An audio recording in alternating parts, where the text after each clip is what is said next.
Hare Krishna.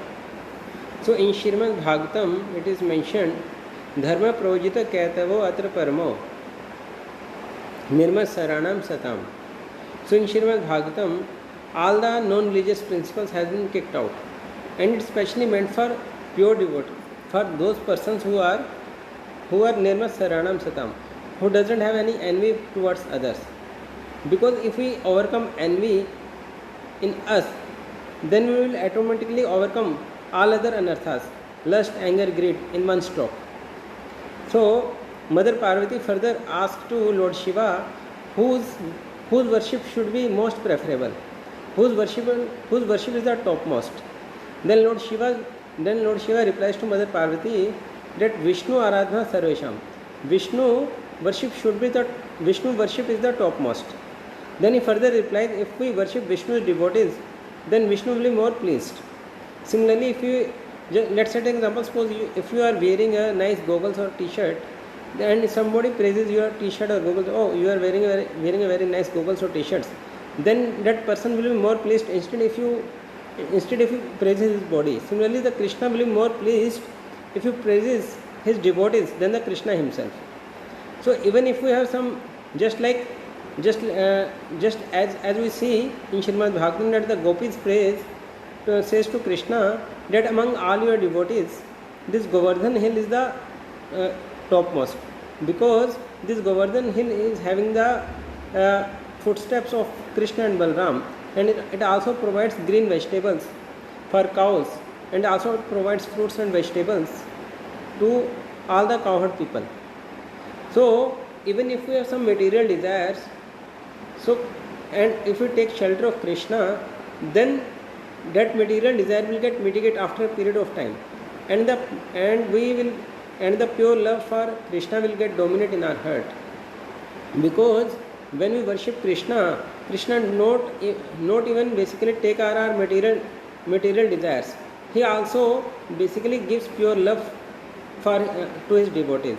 So unless we surrender to pure devotee of Krishna, we can't get the pure love for Krishna. So that pure devotee should be nishkinchan. He doesn't have any tinge of material desire. If we approach to that pure devotee, then we will get Krishna easily. So that's why Krishna's name is Radha Madan Mohan, Radha Gopinath, and Nandanandan, Yashoda Nandan. Krishna is always surrounded by his devotees. So if we approach towards his pure devotee, then he can give Krishna to us easily.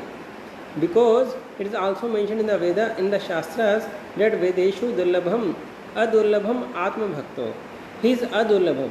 He is easily approachable by Atma Bhakto, by his pure devotees.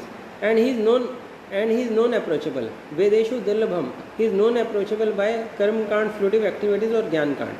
Even if we speculate for Krishna thousands of millions of years, we can't approach to Krishna.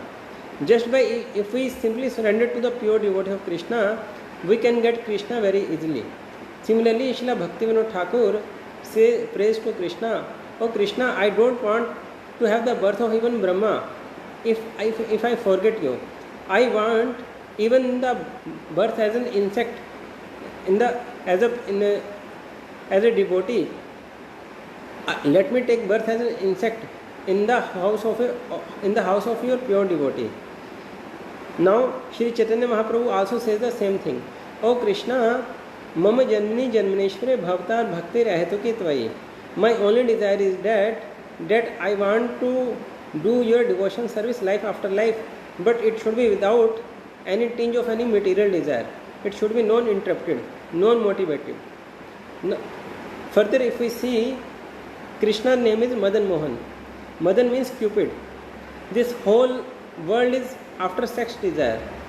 Now this Madan is himself attracted towards Krishna. That's why Krishna named is Madan Mohan. So if we surrender towards Krishna under the lotus feet of Krishna, then we don't have any desire for sex. We will be always attracted towards Krishna and always glorifying him, his pastimes, his paraphernalia, and Krishna will get revealed to us automatically. Hare Krishna.